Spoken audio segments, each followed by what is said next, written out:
నమస్తే సార్. నమస్తే అండి. సార్ ఈ మధ్యన రీసెంట్గా నేను విన్నాను, ఏదో మార్వాడి యూనివర్సిటీ అని చెప్పేసి చాలా మంది మా ఏరియా సైడ్ అంటున్నారు.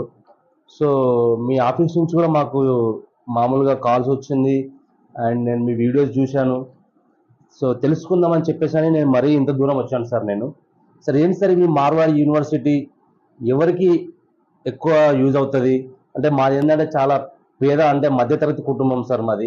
మేమంతా డొనేషన్లు కట్టుకోలేము, లక్షలు కట్టుకోలేము మేము. సో మేము దీనిలో చేరడానికి మాకేమైనా ఎలిజిబిలిటీ ఉందా సార్? ఒక్కసారి మాకు చెప్తే బాగుంటుందని చెప్పేసి అని మా ఇద్దరు పిల్లలు ఉన్నారు సార్, వాళ్ళ కోసం వచ్చాం సార్. అదే సార్, ఇప్పుడు మీరు అన్నట్టు మధ్యతరగతి ఏం చేస్తారు సార్ మీరు మామూలుగా? సార్ నేను వ్యవసాయం చేస్తా సార్. సార్ ఇప్పుడు వ్యవసాయం చేసే వాళ్ళకైనా, ఆటో నడిపించే వాళ్ళకైనా, లేకపోతే చిన్న వ్యాపారం చేసే వాళ్ళకైనా ఈ డొనేషన్లు అనేసరికి భయం అవుతుంది. అవును సార్. జనరల్గా ఇప్పుడు ఏమనుకుంటారు పిల్లలు, ఎవరైతే ఆ జేఈ మెయిన్స్లో ఎంసెట్లో ర్యాంక్ కొడతారో వాళ్ళ తల్లిదండ్రులకు ఇబ్బంది లేదు, ఎందుకంటే సీట్లు వచ్చేస్తాయి కౌన్సిలింగ్లో, వాళ్ళకి డొనేషన్లు అనే పదం మాట్లాడాల్సిన అవసరం లేదు. ఎవరైతే ఈ జస్ట్లో మిస్ అవుతారో, ఉత్సవంలో మిస్ అయింది అయినా కూడా మా పిల్లలకు మంచి భవిష్యత్తు కావాలంటే నేను అంతో ఎంతో ఖర్చు పెట్టి మేనేజ్మెంట్లో సీటు కొంటాను అని ఆలోచించే ఆ తల్లిదండ్రులకు ఇది చాలా పెద్ద సమస్య. అవును సార్. అవును. జనరల్గా వాళ్ళు ఏమనుకుంటారంటే మంచి కాలేజీలో కొనాలి, కొంచెం ఎక్కువైనా పర్లేదు, ఇబ్బంది అయినా పర్లేదు, అప్పు అయినా తీసుకొస్తా, ఏదైనా తాకట్టు పెడతా, ఇట్లా ఆలోచిస్తారు. సరే పెడతాము, ఎంతవరకు గ్యారంటీ ఉంటుంది? 4 సంవత్సరాలు వీడు పాస్ అయ్యి సర్టిఫికేట్ తెచ్చుకుంటాడా?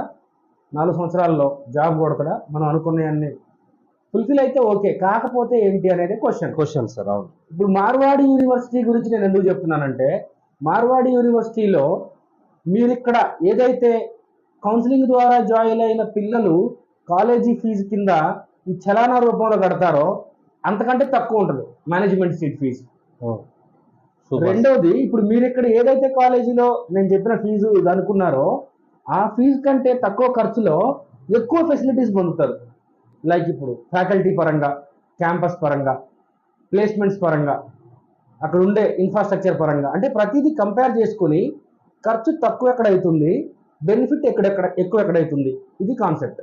ఇట్లా ఆలోచించినప్పుడు నేను క్యాంపస్ విజిట్ చేసినప్పుడు నేను మాట్లాడి, నేను చూసి, నేను తెలుసుకున్న దాని ప్రకారం ఈ మధ్యతరగతి తల్లిదండ్రులందరూ ఎవరైతే ఈ మిడిల్ క్లాస్ పేరెంట్స్ ఉంటారో వాళ్ళకేమో ఏదో చేయాలి మా పిల్లల భవిష్యత్తు కోసం అని ఆశ ఉంటుంది, కానీ మోయలేనంత బరువు తలకెత్తుకుంటారు. దాని పేరే డొనేషను, ఫీజులు లక్షలు. ఒక్కటే మాటలో చెప్పాలి అని అంటే 4 సంవత్సరాలకి with hostel including all fees 8,25,000 అవుతుంది sir. World class global private university, 53 దేశాల పిల్లలు ఉన్నారు, అన్ని రకాల ఈరోజు ట్రెండింగ్లో ఉన్న అన్ని ఇంజనీరింగ్ బ్రాంచెస్ ఉన్నాయి. ఇంకెంతకంటే పేరెంట్కి ఏం కావాలి? జనరల్గా మీలాంటి వాళ్ళు ఎట్లా భయపడతారు అని అంటే, చాలా దూరం కదా, ఎలా ఉంటుందో దబక్కన ఏదైనా అవసరం అంటే నేను వెళ్ళగలుగుతానో వెళ్ళలేనో, వాళ్ళు రాగలుగుతారో రాలేరో. సార్ ట్రైన్ ఎక్కితే 26 గంటలు, ఫ్లైట్ ఎక్కితే 1.5 గంటలు. నేను ఇదే క్వశ్చన్ అక్కడ పిల్లల్ని అడిగాను, నాన్న మీ పేరెంట్స్కి కానీ మీకు కానీ ఈ భయం, ఈ డౌట్ ఉందా లేదా అని అడిగాను. వాళ్ళు ఒక్కటే చెప్పారు, సార్ మేమే ఇక్కడ 200 మంది ఉన్నాము, హాలిడేస్ ఇస్తే అందరం సరదాగా వెళ్తాం జర్నీ. మా యూనివర్సిటీ నుంచి రైల్వే స్టేషన్ 13 కిలోమీటర్లు, ఆటోనో వ్యానో మాట్లాడుకుంటాం, వెళ్ళి ట్రైన్ ఎక్కుతాం, చాలా హ్యాపీగా ఉంటుంది, సరదాగా ఉంటుంది, మాకు ఎటువంటి ప్రాబ్లం లేదు. మరి మీ పేరెంట్స్ ఏదైనా సడన్గా రావాలంటే ఏముంది సార్, ఫ్లైట్ బుక్ చేసుకుంటాం, 5,000 6,000 టికెట్, గంటలో దిగుతాం. అంటే వాళ్ళకి అంత, ఎవరైతే అక్కడికి వెళ్ళి చదువుకుంటున్నారో వాళ్ళకంత దగ్గర అయిపోయింది దూరము. ఇప్పుడు ఆలోచించే వాళ్ళకేమో దూరం అయిపోతుంది, అదే భయము. అయినా కానీ మనము ఇప్పుడు పిల్లల్ని ఒకసారి మనం అడ్మిషన్ చేసినామంటే సార్ ఎందుకు వస్తుంది సార్? ఇక మనకి సంవత్సరంలో అదే అంటే జనరల్ గా కూడా ఏమైపోయిందంటే సార్, మన కల్చర్ ప్రకారము నెలకు ఒక పండుగ చేస్తాము, పిల్లోడు రావాలనుకుంటాము, లేదా 2 నెలలకు ఒక పండుగ చేస్తాము. అవును, ఏదో ఒకటి. అంటే చాలా మంది ఏమైపోతారంటే ఈ చిన్న చిన్న పండుగలకు పిల్లలను డిస్టర్బ్ చేయడం ఎందుకు, ఈ చిన్న చిన్న కారణాలకు ఎందుకు పిల్లల్ని పిలవాలి, అట్లా ఆలోచించిన తల్లిదండ్రులు రావాల్సిన అవసరం లేదు. సెలవులు ఇచ్చినప్పుడు, పబ్లిక్ హాలిడేస్ వచ్చినప్పుడు, పరీక్షలు అయిపోయినప్పుడు, సెమిస్టర్ ఎండింగ్లో, సమ్మర్ వెకేషన్లో వస్తారు వాళ్ళే.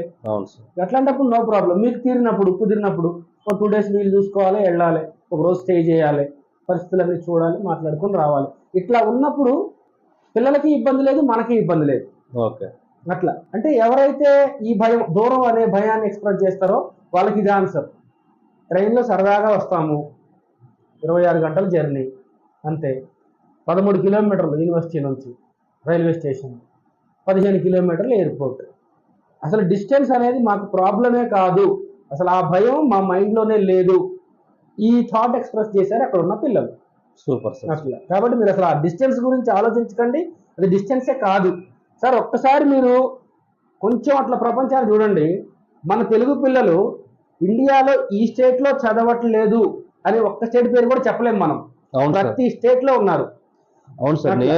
నేను కూడా అదే ఆలోచన చేసి మా పిల్లలకి సార్, నేను ఎందుకంటే చాలా మంది ఇప్పుడు మాది తెలంగాణ సార్, ఆ, తెలంగాణ అనేసరికి ఇంజనీరింగ్ అనేసరికి చాలా మంది హైదరాబాద్ అని చెప్పేసి మా సైడ్ అనుకుంటున్నారు. అవును.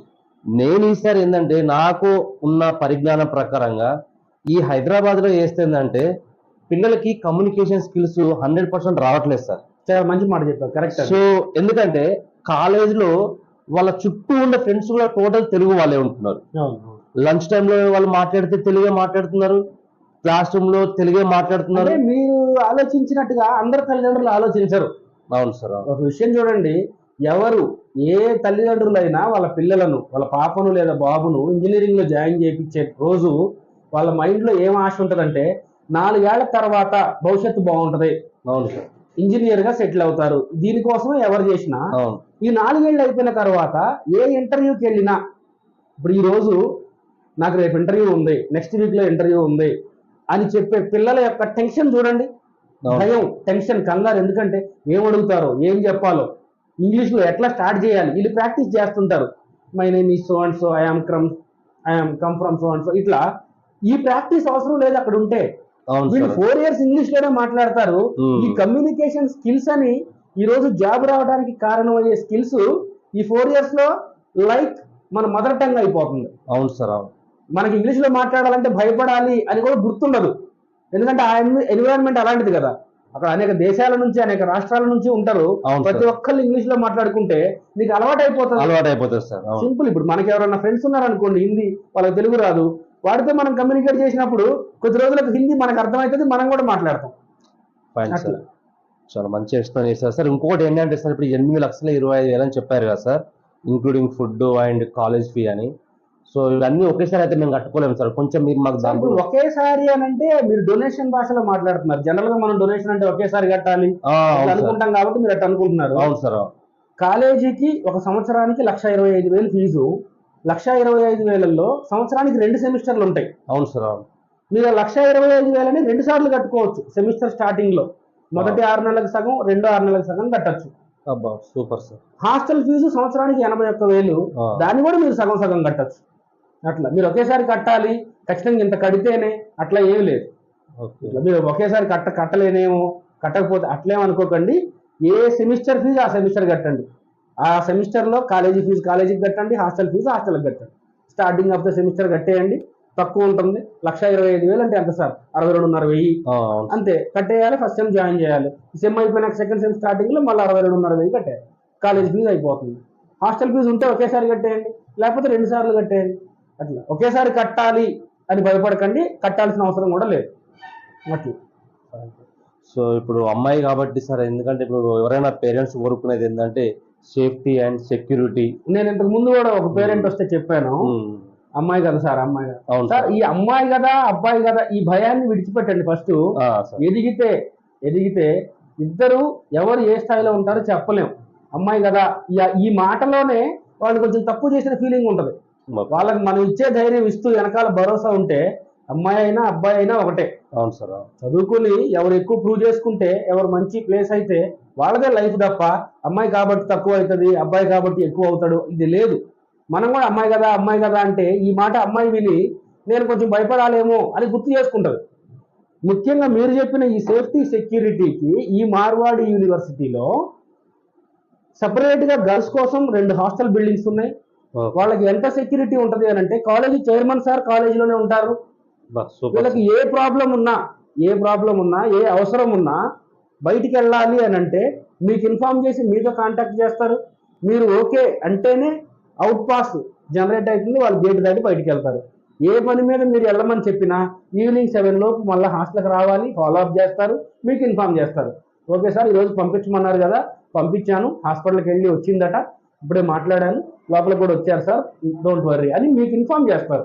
ఇంత కేరింగ్ ఉంటుంది. అన్నిటికీ మించి సార్ గుజరాత్ 100% డ్రై స్టేట్. అవును సార్, వింటాను సార్. అక్కడ ఇట్లా ఏదైతే మనం భయపడతామో అటువంటి జరిగేదానికి ఛాన్స్ అసలు లేదు, తక్కువ ఎక్కువ కాదు, అసలు లేదు.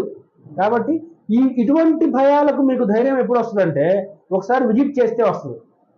ఓకే, ఒకసారి ఒక రోజు నా పాప కోసం ఒక రోజు నేను సెలవు పెట్టుకుంటాను, వెళ్తాను, చూస్తాను, తర్వాత డెసిషన్ తీసుకుంటాను అనుకోండి. ఒకసారి రండి, తీసుకెళ్తాను నేను, లేదా మన టీం తీసుకెళ్తారు, మన వాళ్ళు ఎవరో ఒకళ్ళు ఇచ్చి పంపిస్తాను, తీసుకెళ్తారు. అక్కడ మన పాప లాంటి అమ్మాయిలే చదువుతూ ఉంటారు కదా, తెలుగు పిల్లలు చదువుతూ, వాళ్ళని అడగండి, నాన్న మరి నాకేం భయంగా ఉంది అమ్మాయి కదా అంటే, మేము కూడా అమ్మాయిలమే కదా అంకుల్ అంటారు. ఏంటి నాన్న మీకేంటి, మాకు ఏ ప్రాబ్లం లేదు అంకుల్, 100% సాటిస్ఫైడ్, ఎందరో మనోళ్ళే, చాలా బాగుంది ఎడ్యుకేషన్ ఫెసిలిటీస్, ఫీజు చాలా తక్కువ, ఖచ్చితంగా సెటిల్ అవుతాం. ఇలాంటి మాటలు విన్నప్పుడు మీకు ధైర్యం వస్తుంది. ఇప్పుడు నేను మీకు ఎంతసేపు చెప్పినా మీకుండే భయం మీకు ఉంటుంది. ఒకసారి మీరు చూస్తే ఆ కాన్ఫిడెన్స్ వేరే. చూడటానికి కావాల్సిన ఫెసిలిటీ నేను ప్రొవైడ్ చేస్తాను, మీరు వీలు చేసుకొని ఒకసారి రండి, ఒకసారి వచ్చి చూడండి, దాని తర్వాత డిసైడ్ అవ్వండి. ఇప్పుడు వచ్చినంత మాత్రం జాయిన్ అవ్వాలని లేదుగా, తెలుసుకోవడానికి పోతున్నాము, తెలుసుకుంటాము అంతే. వెళ్ళి చూడండి, చూసిన తర్వాత అవసరమైతే పాపను కూడా తీసుకెళ్ళండి, ఇద్దరు కలిసి వెళ్ళి చూడండి, చూసి దాని తర్వాత డిసైడ్ అవ్వండి. పాపకు వచ్చే ధైర్యం పాపకు వస్తుంది, మీకు వచ్చే ధైర్యం మీకు వస్తుంది. అక్కడ ఉండే ఫెసిలిటీస్ ఏంటో మీరు కూడా లైవ్లో చూస్తారు. దాని తర్వాత 100% మీరే జాయిన్ అవుతారని అయితే నేను గట్టిగా చెప్పగలుగుతాను, ఎందుకంటే అక్కడ ఉన్న పరిస్థితులు అలా ఉన్నాయి, నేను చూస్తాను అట్లా. సో ఫ్యాకల్టీ విషయానికి వస్తే అంతా ఓకేనా సార్? ఫ్యాకల్టీ విషయానికంటే ఇప్పుడు నా ఎక్స్పీరియన్స్ సార్, నేను కూడా ఇంజనీరింగ్ కాలేజీలో స్టాఫే, 2010 నుంచి టీచింగ్ చేస్తున్నా పిల్లలకు. 2010లో నాకు బీటెక్ అయిపోయినప్పుడు నేను స్టాఫ్, తర్వాత 2012లో ఎంటెక్ అయిపోయింది, నేను అసిస్టెంట్ ప్రొఫెసర్. అప్పటి నుంచి ఇప్పుడు దాకా అదే చేస్తూ ఉన్నాను కాలేజ్లో. నేను అక్కడ అడిగినప్పుడు టీచింగ్ చేయాలి అంటే pursuing PhD or completed PhD వాళ్ళు మాత్రమే ఎలిజిబుల్ అని చెప్తున్నారు వాళ్ళు. Super sir. పర్సూయింగ్ పిహెచ్డి అంటే డాక్టరేట్ పొందబోయే వాళ్ళు, పొందిన వాళ్ళు మాత్రమే టీచింగ్ ఎలిజిబుల్. అంటే ఎలిజిబుల్ మీన్స్ మేము వాళ్ళకే ప్రయారిటీ ఇస్తాం, అంటే సీనియారిటీ ఎక్స్పీరియన్స్ వాళ్ళని మాత్రమే మేము టీచర్స్గా రిక్రూట్ చేసుకుంటాము. ఒకసారి కంపేర్ చేసుకోండి, మీకు తెలిసిన కాలేజీలో టీచర్లకు మన దగ్గర ఉన్న టీచర్లకు కంపేర్ చేసుకుని మా దగ్గర ఉన్న ఏంటో మీరే చెప్పండి, ఆ డిఫరెన్స్ ఏంటో మీరు గమనించి, సార్ మీ దగ్గర వీళ్ళు ఉన్నారు, వాళ్ళ దగ్గర వీళ్ళు ఉన్నారు, మీరే చెప్పండి అనేది క్వశ్చన్, వాళ్ళు మనకి చెప్పే ఆన్సర్. అది కంపేర్ చేసుకోండి సార్. ఒకసారి స్టాఫ్ రూమ్కి వెళ్ళండి, స్టాఫ్ అంతా ఉంటారు, ఇంటరాక్ట్ అవ్వండి, మాట్లాడతారు, మీ డౌట్స్ ఎక్స్ప్రెస్ చేయండి, వాళ్ళు మీకు సాటిస్ఫై చేస్తారు. దాని తర్వాతనే మా దగ్గరికి రండి అని చెప్తారు అడ్మిన్ డిపార్ట్మెంట్ వాళ్ళు. అట్లా, ఎందుకంటే డాక్టరేట్సే అందరు ఉన్నప్పుడు, డాక్టరేట్స్ అంటేనే వెల్ ఎక్స్పీరియన్స్డ్, వాళ్ళ దగ్గర మనం 4 years ట్రైన్ అయితే ఆ నాలెడ్జ్ అంతా షేర్ చేస్తారు. మనకి రేపు మార్కెట్లోకి పోయినప్పుడు కావాల్సింది అదే. 4 years ఏం చేసినాము ఎట్లా చేసినామని కాదు, బీటెక్ సర్టిఫికేట్తో పాటు ఆ నాలెడ్జ్ తీసుకుపోతేనే రేపు ఇంటర్వ్యూలో మనం క్రాక్ చేస్తాం అట్లా. Okay okay sir. ఇప్పుడు మామూలుగా విన్నాను వీళ్ళకి ఏమన్నా ఇంకా అడిషనల్గా క్లాస్ అంటే కాలేజీలోనే కాకుండా వీళ్ళకి ఏమన్నా ఇట్లా గ్లోబల్ సర్టిఫికేషన్ అని చెప్పేసి అది ఆల్రెడీ నేను ఇంతకు ముందు చెప్పినట్టున్నాను లాస్ట్ వీడియోలో. Global certification in the sense వాళ్ళు ఏంటంటే సార్ వాల్యూ ఎడిషన్ సర్టిఫికేట్ అంటారు వాళ్ళు. వాల్యూ ఎడిషన్ అంటే ఏంటి అని అంటే, ఈ రోజు ఐటీలో ఏ జాబ్కి వెళ్ళాలన్నా కోడింగ్ స్కిల్స్ ఉన్నాయా, బేసిక్ అది ఏదన్నా కానీ. ఇప్పుడు ఈ కోడింగ్లో ఏవైతే లాంగ్వేజెస్ ఉన్నాయో, మీరు డిపార్ట్మెంట్ ఏదన్నా తీసుకోండి, స్పెషల్గా మీకు ఒక 2 months 3 months ట్రైనింగ్ ఇచ్చి ఎగ్జామ్ కండక్ట్ చేస్తారు. అందులో మీరు ప్రూవ్ చేసుకుంటే మీకు ఒక సర్టిఫికేట్ ఇస్తాడు. సపోజ్ ఇప్పుడు మీ పాప ఉన్నది, ఆమె రేపు జావాకో పైథాన్కో కోర్స్ జాయిన్ అవుతుంది, మీరు ఎట్లా పోయి సిఎస్ఈఓ, artificial intelligence, data science, cyber security ఏదో జాయిన్ చేస్తారు. దీంతో పాటు అడిషనల్గా ఈరోజు ట్రెండింగ్లో ఉన్న టెక్నాలజీ వాళ్ళు సిఆర్టీ ప్రోగ్రామ్ కింద కండక్ట్ చేస్తారు. మీరు ఎప్పుడైతే ఎన్రోల్ అవుతారో దానికి ఒక 45 days 90 days మధ్యలో ట్రైన్ చేసి ఎగ్జామ్ కండక్ట్ చేస్తారు. మనం ఈ 45 days to 90 days మధ్యలో నేర్చుకున్న సబ్జెక్ట్ ప్రూవ్ చేసుకుంటే మనకు ఒక సర్టిఫికేట్ ఇస్తారు. దాన్ని వాల్యూ ఎడిషన్ సర్టిఫికేట్ అంటారు. మీకు ఇంకా అర్థమయ్యేలాగా చెప్పాలి అని అంటే, రేపు ఒక జాబ్కి ఇంటర్వ్యూకి వెళ్ళాము సార్. మనము ఇంటర్వ్యూ దగ్గర కూర్చున్నప్పుడు బీటెక్ ఉన్న వాళ్ళు ఇద్దరు ఇంటర్వ్యూకి వచ్చారు, ఇద్దరికి బీటెక్ సర్టిఫికేట్లు ఉన్నాయి. ఒక అమ్మాయికి మాత్రం బీటెక్తో పాటు జావాలో మాస్టర్, పైథాన్ లో మాస్టర్ అని ఎక్స్ట్రా సర్టిఫికేట్స్ కూడా ఉన్నాయి. సార్ నాకు జావా వచ్చు, ఇదిగో సర్టిఫికేట్, నాకు పైథాన్ వచ్చు, ఇదిగో సర్టిఫికేట్. అప్పుడు ప్రయారిటీ ఈ ఎక్స్ట్రా సర్టిఫికేట్స్ ఉన్న అమ్మాయి వైపు తిరిగిపోతుంది. అవును సార్. అర్థమైందా? వీటిని వాల్యూ ఎడిషన్ సర్టిఫికేట్స్ అంటారు. ఇటువంటి నంబర్ ఆఫ్ టెక్నాలజీస్, ట్రెండింగ్ లో ఉన్న టెక్నాలజీస్ అన్ని ప్రొవైడ్ చేస్తారు అట్లా. సో నేను ఇప్పుడు ఏంటంటే సార్, ఇప్పుడు వేరే స్టేట్కి లైక్ గుజరాత్ యూనివర్సిటీకి ఎందుకు నేను ఇంపార్టెన్స్ ఇస్తున్నా అంటే సార్, మా ఫ్రెండ్ వాళ్ళ అబ్బాయి ముంబైలో ఇంటర్వ్యూలో ఉన్నప్పుడు ఇతను ఒక్కడే తెలుగు అబ్బాయి అంట. సైడ్ కి మొత్తం ఒక 10 మెంబర్స్ వరకు అందరూ వేరే వేరే స్టేట్ వాళ్ళు ఉన్నారంట. సో ఒక్కొక్కరిని అంటే వాళ్ళ అందరు ఒకేసారి లైన్ 1 by 1 ఇట్లా ఒక రోల్ అందరు కూర్చోబెట్టి అడుగుతున్నారంట. వాళ్ళందరూ మాట్లాడుతూ ఉంటే మా ఫ్రెండ్ వాళ్ళ అబ్బాయి షాక్ అయ్యిందంట. దేనికోసం? ఎందుకోసం అంటే వాళ్ళు వాళ్ళ కమ్యూనికేషన్స్ కానీ వాళ్ళ టాకింగ్ కానీ ప్రతి ఒక్కటి చాలా ఇంప్రెస్ అయ్యారంట. అంటే దాన్నే ఇప్పుడు మన కమ్యూనికేషన్ స్కిల్స్, కమ్యూనికేషన్ ఇంప్రూవ్ అయింది, ఇంగ్లీష్ లో మాట్లాడడం ఈజీ అయింది అని ఎందుకంటున్నాం అంటే, వాళ్ళు రకరకాల స్టేట్ లో కానీ వాళ్ళ స్టేట్ దాటి బయట చదువుకున్నారు. అందుకని వాళ్ళకి ఇంగ్లీష్ ఈజీ అయిపోయింది. మన పిల్లోడు మన దగ్గర చదువుకుని ముంబైలో ఇంటర్వ్యూకి వెళ్ళాడు. అక్కడికి పోయేసరికి ఏమైంది, అందరు నోరు తెలిస్తే హిందీయో ఇంగ్లీషో ఉంటది. వీడు ఇంటర్వ్యూ కోసమే ఇంగ్లీష్ మాట్లాడతాడు, మిగతా టైంలో తెలుగు మాట్లాడతాడు. అప్పుడు కష్టం అయిపోద్ది. వీడికి ప్రాక్టీస్ చేయాలన్నా, పర్ఫామ్ చేయాలన్నా, ఇంప్రెస్ చేసి ఆఫర్ కొట్టాలన్నా కష్టం అయిపోద్ది. ఇవన్నీ అధిగమించాలంటే ఈ 4 years ఈ ప్రాక్టీస్ ఉంటే, ఈ 4 years కూడా హాస్టల్లో ఫ్రెండ్స్తో ఇంగ్లీష్లో మాట్లాడి, క్లాస్లో ఫ్రెండ్స్తో ఇంగ్లీష్లో మాట్లాడి, ఫ్యాకల్టీతో ఇంగ్లీష్లో మాట్లాడి, ఇట్లా ప్రతి చోట ప్రాక్టీస్ చేయడం వల్ల ఈ ఇంగ్లీష్ అంటే భయపడాలేమో, ఇంటర్వ్యూ అంటే భయపడాలేమో అనే పాయింట్ కూడా గుర్తుండదు 4 ఏళ్లలో. కాకపోతే ఖచ్చితంగా జాబ్ కొడతారు. ఎందుకంటే ఈ ఇంగ్లీష్ అనేది డెవలప్ అయితే పిల్లలకు ఇంకా భయం అనేది ఉండదు. కాబట్టి టెక్నాలజీ స్కిల్స్ ఈ రోజు రావు, సబ్జెక్ట్ రేపు నేర్చుకుంటే ఎల్లుండి మళ్ళీ ఇంకొక ఇంటర్వ్యూకి అటెండ్ అవ్వచ్చు. ఈ ఇంగ్లీష్ తోనే సగం మంది భయపడతారు. అదే నేను విన్నా సార్, అందుకోసమని నేను అదే అర్థమైంది. మీరు చెప్పిన పాయింట్ నాకు అర్థమైంది. ఇంటర్వ్యూ పక్కన వాళ్ళని చూసి అమ్మో నాకంటే బాగా వచ్చేమో, వీళ్ళు బాగా మాట్లాడుతున్నారు, నాకు అంత బాగా రాదు, ఈ ఫీలింగ్ ఎప్పుడు వస్తుందంటే మనకు తెలుసు సబ్జెక్టు. మన బాబు మన పాప ముంబైకి ఇంటర్వ్యూకి వెళ్ళిన పిల్లోడు కూడా సబ్జెక్ట్ నాలెడ్జ్ ఉంటది. అవును సార్. ఎక్స్ప్రెస్ చేయాలంటే భయం అవుతుంది, తప్పులు ఉంటాయేమో, ఏమైనా అంటారేమో. ఈ భయం పోగొట్టాలి అంటే అటువంటి ఎన్విరాన్మెంట్ లో ఉండాలి. ఈ 4 years కూడా ఇంగ్లీష్ మాట్లాడడం ప్రాక్టీస్ చేసిన వాళ్ళు రేపు భయం అనే ఛాన్స్ ఎక్కడ ఉంది? అసలు ఖచ్చితంగా ఉంటుంది. అదే సార్, అందుకే నేను దాన్ని బేస్ చేసుకుని స్ట్రాంగ్ గా నేను డిసైడ్ అయినా సార్. నేను ఒకసారి కంపల్సరీగా మన క్యాంపస్ మా పిల్లలతో విజిట్ చేస్తా సార్. విజిట్ చేయండి. మీరు ఎప్పుడు వస్తారో చెప్పండి, తప్పకుండా. ట్రైన్ లోనా ఫ్లైట్ లోనా తీసుకెళ్తాను.